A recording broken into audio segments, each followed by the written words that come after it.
Welcome back to Let's Play Pokemon White 2, and before I say anything else, I would like to thank you for your patience in, waiting for me to start uploading again. Of course, you knew what I was up to, but still, not a single person asked me whether I was done with LPing or not, or when I was going to upload my next video. Not one.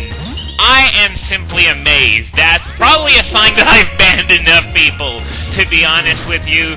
But, yeah, of course I've been busy watching TSG's Final Fantasy Marathon, and I guess this is the part where, if you missed it, I try to guilt trip you into watching the next one, and the one after that, and the one after that. And fortunately, I've been given a lot of material to work with, and I would like to begin with the end, if that makes any sense. The way the marathon ended was actually pretty interesting, because there was an auction for a... Well, I wouldn't really call it a poster. It was like this huge thing with a lot of drawings attached to it. So, yeah, let's just call it a poster, just to keep things simple. And the thing is that there were two people in contention, and there were a whole lot of people, donating money for either of those two people to get the poster. Which is weird, because unless I'm missing something, these people have never met each other, like, ever. And you saw some of them donating, like, hundreds of dollars for someone else to get a poster. Now, normally, I would call these people crazy because, well, I've already expressed my thoughts on the whole debacle with that random person trying to buy me subscribers. But the thing is, all the money went to charity anyway, and I think it's fairly safe to say that this kind of thing wouldn't have happened, people giving $100 for someone else they've never met to get a poster. It would have never happened had the money not gone to charity anyway. So this goes from extraordinarily lame to extraordinarily awesome in a span of a millisecond, just because the word charity was involved. But despite all the money that the poster raised, it was not the biggest auction of the marathon, not by a long shot. I'm sure everyone who's seen the marathon by now knows that just naming Freya alone raised like $5,000. And I want you to think about it for a second. Think of all the characters that you can rename in the Final Fantasy series. You can rename just about every playable character from 1 to 9, as well as Tidus, and I don't want to hear anything about how it's pronounced Tidus. I know, it's just the stupidest pronunciation ever, and oh wow, I guess that's it for now. So, I guess I'm going to use Dig to get out of here, and I guess I'm going to have to come back when I have Surf, because there are still many items that I did not get, and places I did not explore. So instead I'm going to head back to the Pokemon Center, and after that I'm going to head off to the part of Route 4 that I skipped last time to make it to the Join Avenue a bit faster. And if I'm not mistaken, Mr. Metal's going to be here with a few medals for me. Yep, because of the Join Avenue and everything I've done with it so far. New guide for recommending people to shops. Elite guide for doing more of the same thing. And here we got Shop Starter for opening some shops at the Join Avenue.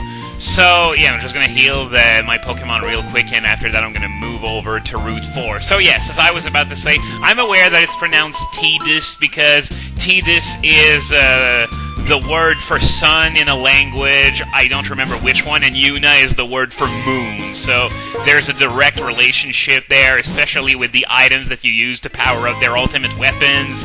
But I don't know, I just prefer Tidus because it sounds slightly less lame, and besides, Square kind of brought this on themselves because, well, they have a tendency to give names to their protagonists like Cloud, Squall, Lightning, so Tidus, oddly enough, seems appropriate, even though that's obviously not the right pronunciation. So yeah, you can rename nearly every playable character from 1 to 9, except for Zell, Irvine, Quistis, and Selfie.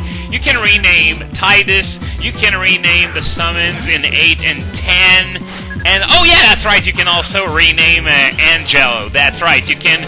Think about this for a second. You can rename Renoa's dog, but not 2/3 of the playable cast in Final Fantasy VIII. Yeah, go figure. But, yeah, of all these characters, the one that managed to raise $5,000 just to name him or her, because, well, it's a her, is Freya. Wow. That I did not expect that, and it all happened while I was asleep, but I went back and watched the entire shift where this happened in the highlights. I'm going to throw a link in the movie description because, come on, that was just surreal. Freya's name raising over $5,000. And I'm just going to come back to this in a second to point out that, yes, I think I've mentioned this before, but Route 4 are very different in Black 2 and White 2. Here, as you can see, the roads are all like crap, and the buildings are they look horrible and all that kind of stuff. Whereas in the Black 2, there's basically a town on Route 4 now, so and it looks a lot better than this. And there is no sandstorm either, just for the record. So it's a bit easier in the Black 2 if you're not equipped to deal with sandstorms.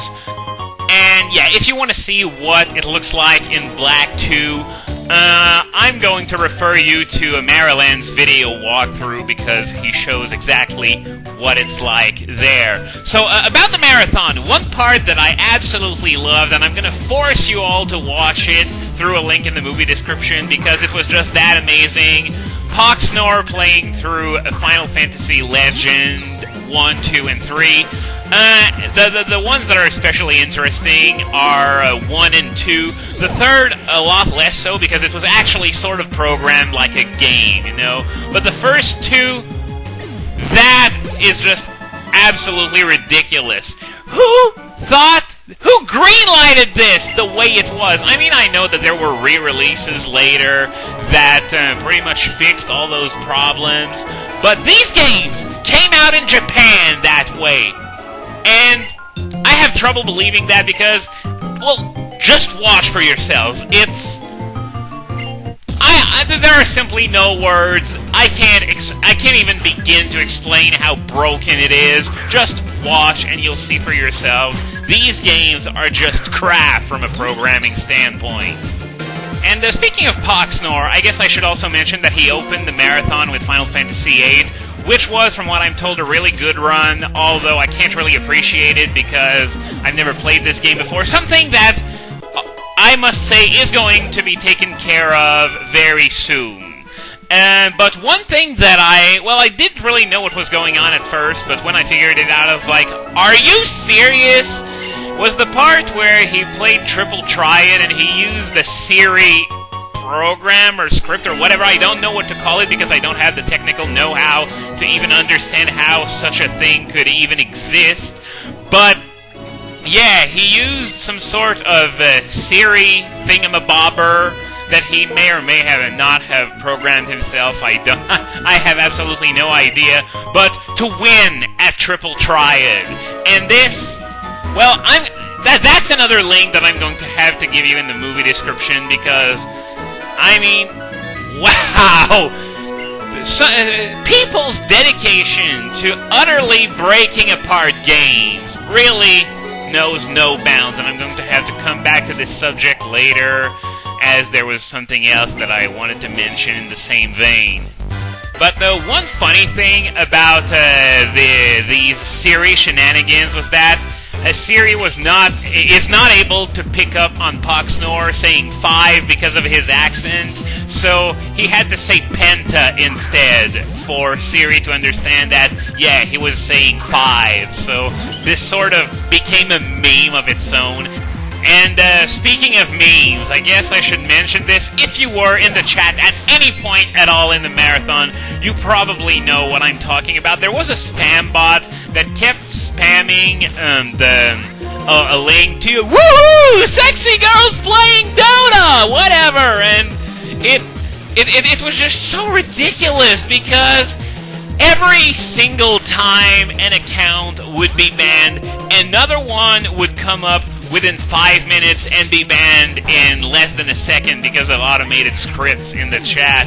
And this kept going throughout the entire marathon, and I wouldn't be surprised if that spam bot alone was banned 100 times. No, not 100, sorry, definitely 100. I was more thinking of 1,000 times. And I'm not sure, but don't you need to perform a CAPTCHA in order to be able to make a Twitch account? Because if so, then these are some pretty weak CAPTCHAs, because I cannot imagine anyone making 1,000 accounts just for the sake of spamming and getting banned within a half a millisecond. That was just wow. And at some point, people just started making fun of the spam bot, and well, through the power of memetic mutation, hot grills suddenly became a meme for some reason. Yeah, that's the thing about memes. Don't ask where they come from. They're the most random stuff. They sometimes don't even make any sense. But hey, that's the internet for you. That's how the internet works. But moving on, as far as donation incentives went, well, there's always a good old fanfiction readings, which are always a favorite.